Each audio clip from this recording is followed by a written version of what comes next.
Þá er komið að þriðja máli á dagskrá. Óseyri 1, umsókn um breytingu á skipulagi, til máls tekur bæjarfulltrúi Þórhallur Jónsson. Forseti, ágætu bæjarfulltrúar, hér er liður 7 í fundargerð skipulagsráðs, dagsett 9. febrúar 2022. Erindi Kristján Páls Hrafnkelssonar, dagsett 3. febrúar 2022 fyrir hönd Módelhúsa ehf. þar sem óskað er eftir tilfærslu á vestari lóðamörkum Óseyrar nr. 1.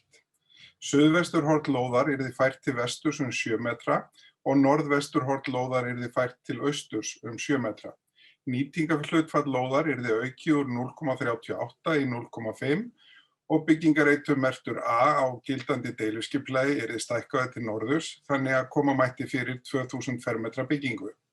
Þá yrði bílastæðum innan lóðarinnar fjölgað í 80-90 stæði í stað 71 samkvæmt gildandi skipulagi. Skipulagsráð leggur til við bæjarstjórn að hún samþykki að gerð verði breyting á deiluskipulagi Óseyrar sunnan Krossanesbrautar og deiluskipulagi Stórholts-Lyngholts til samræmis við erindið.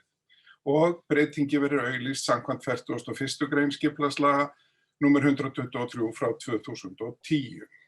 Það er bæjarfulltrúi Þórhallur Jónsson lokið máli sínu, orðið er laust.